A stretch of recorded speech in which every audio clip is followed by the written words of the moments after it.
Hello students, welcome to mega D classes. Last video में बच्चों हमने बात की थी 5 किंगडम क्लासिफिकेशन की, जिससे आरएचबी टेक करने दिया था। आज हम उसी को बढ़ाते हुए फर्स्ट किंगडम की बात करेंगे, that is the kingdom Monera. Monera में मैंने आपको बताया था कि बेसिकली जो बैक्टीरिया है वो आते हैं, और हमने ये भी बताया था कि बाकी सारे किंगडम में जो ऑर्गेनिजम्स हैं वो यूकैरियोटिक है, लेकिन जो मोनेरा है वो प्रोकैरियोटिक है।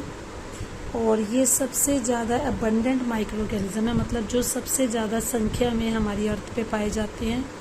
कोई भी ऐसी जगह नहीं है जहाँ पे बैक्टीरिया ना हो। इवन अगर आप एक मुट्ठी मिट्टी भी लोगे उसमें भी आपको 100 बैक्टीरिया दिखेंगे।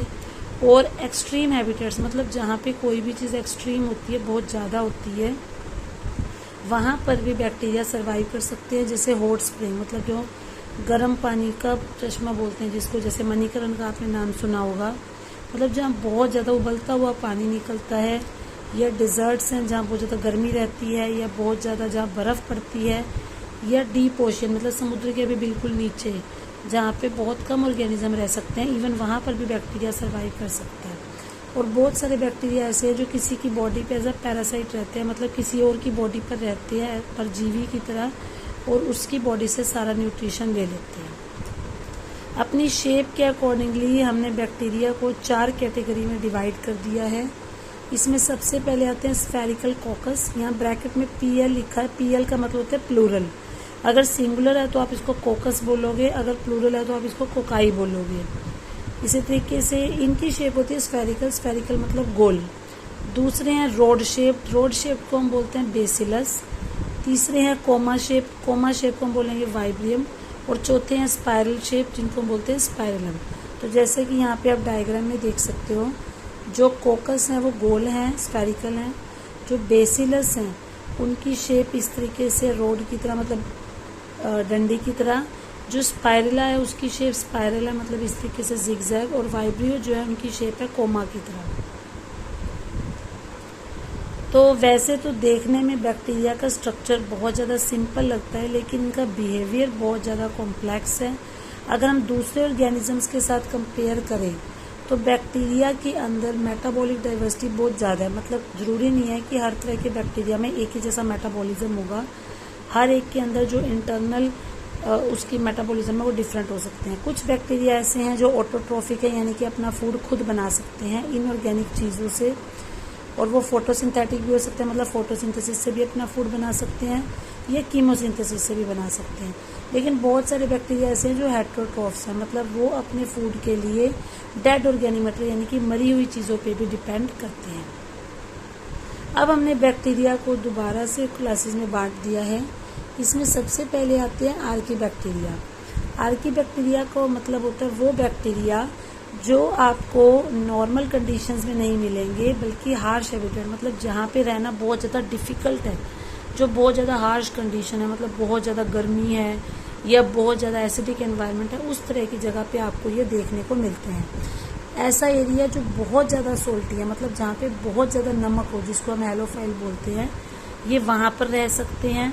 हेलो का मतलब होता है सोल्ट, और फाइल का मतलब होता है लविंग, मतलब ये सॉल्ट लविंग होते हैं। तो जहाँ बहुत ज़्यादा नमक होता है ये वहाँ रह सकते हैं। हॉट स्प्रिंग मतलब जहाँ पे बहुत ज़्यादा गर्मी भी हो और जहाँ पानी में बहुत ज़्यादा एसिड हो, वहाँ पर भी रह सकते हैं। मार्शी एरिया, मार्शी का मतलब होता है दलदली एरिया, तो ये दलदली एरिया में भी रह सकते हैं, तो इनको मिथेनोजेंस भी बोल सकते हैं। आर्की बैक्टीरिया और दूसरे बैक्टीरिया में क्या फ़र्क होता है, इनकी जो सेल वॉल है उसका स्ट्रक्चर अलग होता है, और अलग सेल वॉल स्ट्रक्चर होने की वजह से ये एक्सट्रीम कंडीशंस में भी जिंदा रह सकते हैं। मिथेनोजेंस जो मैंने आपको बताया दलदली एरिया में रहते हैं, ये र्यूमिनेंट एनिमल्स के गट में भी रह सकते हैं। र्यूमिनेंट एनिमल्स होते हैं वो एनिमल्स जो जुगाली करते हैं, जैसे आपने देखा होगा गाय है, भैंस है, घोड़ा है, वो लगातार अपने मुंह को चलाते रहते हैं, मतलब ऐसा लगता है कुछ ना कुछ चबा रहे हैं, तो उनको हम र्यूमिनेंट बोलते हैं। तो उनकी गट में, मतलब उनके इंटेस्टाइन में भी मिथेनोजेंस पाए जाते हैं, और ये क्या करते हैं, इन एनिमल्स की डंग से, मतलब गोबर से मीथेन गैस बनाते हैं, बायोगैस बनाते हैं, इसलिए हम इनको मिथेनोजेंस भी बोल सकते हैं। इसके बाद नेक्स्ट आते हैं यू बैक्टीरिया। यू बैक्टीरिया जो है ज़्यादा संख्या में पाए जाते हैं, थाउजेंड्स की संख्या में पाए जाते हैं, इनको ट्रू बैक्टीरिया भी बोला जाता है। इनकी सेल वॉल रिजिड होती है। रिजिड मतलब फ्लेक्सिबल नहीं होती, कड़क होती है। और अगर ये मोटाइल है, मतलब अगर ये चल फिर सकते हैं, तो इनके पास फ्लैजिला होगा। इसमें आते हैं सियानोबैक्टीरिया, जिसको हम आमतौर पे ब्लू ग्रीन एल्गी भी बोल देते हैं। और ये सियानोबैक्टीरिया जो है, इसमें बिल्कुल ग्रीन प्लांट्स की तरह क्लोरोफिल ए पाया जाता है, जिसकी वजह से ये अपना फूड खुद बना सकते हैं, इसलिए हम इनको फोटोसिंथेटिक भी बोलते हैं। और ये यूनिसेल्युलर होते हैं, मतलब इनकी बॉडी एक सिंगल सेल से बनी होती है। कॉलोनियल होते हैं, कॉलोनियल मतलब कि कॉलोनी बना के रहते हैं, अकेला नहीं रहेगा, ग्रुप में रहेगा। फिलामेंटस होगा, फिलामेंटस मतलब बड़े बड़े फिलामेंट्स लंबाई में पाइप लाइक स्ट्रक्चर बना देते हैं। फ्रेश वाटर यानी कि साफ पानी में भी रह सकते हैं, मरीन समुद्र के पानी में भी रह सकते हैं, या जमीन पर भी रह सकते हैं। और ऐसा देखा जाता है कि जब ये कॉलोनी बनाते हैं, मतलब बहुत सारी संख्या में पाए जाते हैं, तो इनके आसपास जेलाटिनस शीट मतलब जिलाटिन की एक कवरिंग बन जाती है। और जिन वाटर बॉडीज में प्रदूषण रहता है, ये कई पर वहाँ पे ब्लूम्स भी बनाते हैं, मतलब वहाँ पर ये ज़्यादा संख्या में पाई जाती हैं। और इनमें से कुछ ऑर्गेनिज्म ऐसे हैं जो नाइट्रोजन को फिक्स भी कर सकते हैं, उन्हें हम बोलते हैं हेट्रोसिस्ट। मतलब इनके पास कुछ स्पेशल टाइप के सेल्स होते हैं जिन्हें हम हेट्रोसिस्ट बोलते हैं, और उन सेल्स के अंदर रहते हुए नाइट्रोजन को फिक्स कर सकते हैं। तो इस बैक्टीरिया का एग्जाम्पल है नोस्टोक एंड एनाबेना। इसके बाद बच्चों आते हैं कीमोसिंथेटिक ऑटोट्रोफिक बैक्टीरिया। फोटोसिंथेटिक वो थे जो अपना फूड लाइट वगैरह से बना रहे हैं। कीमोसिंथेटिक ऑटोट्रोफिक बैक्टीरिया वो होते हैं जो इनऑर्गेनिक चीज़ों से अपना फूड बनाते हैं, जैसे कि नाइट्राइट, नाइट्रेट्स, अमोनिया, और उनसे एटीपी प्रोड्यूस करते हैं। ये नाइट्रोजन, फास्फोरस, आयरन, सल्फर इस तरह के न्यूट्रिएंट्स को हमारे एटमॉस्फेयर में रिसाइकिल करते हैं, मतलब कि उनकी मात्रा को कम नहीं होने देते। हेट्रोट्रोफिक बैक्टीरिया नेचर में सबसे ज़्यादा मात्रा में पाए जाते हैं। ये ज़्यादातर डिकम्पोजर्स होते हैं। डिकम्पोजर मतलब डेड और डिकेइंग चीज़ों पे ग्रो कर सकते हैं, और इनका हमारे लिए बहुत ज़्यादा बेनिफिट है। ये हमें हेल्प करते हैं, जैसे आपने देखा होगा कि जब हमें दूध से दही बनानी होती है, हम उसमें थोड़ा सा जामुन लगाते हैं, तो वो जो है वो क्या है, उसके अंदर आप लैक्टोबैसिलस डाल रहे हो, तो मतलब कर्ड बनाने के लिए हम इसको यूज़ कर रहे हैं। दवाइयाँ बनाने के लिए यूज़ कर सकते हैं। इसके अलावा जो लेग्यूम है, लेग्यूम मतलब जो दाल के पौधे हैं, प्रोटीन के पौधे हैं, उनमें ये नाइट्रोजन फिक्सेशन में हेल्प करते हैं।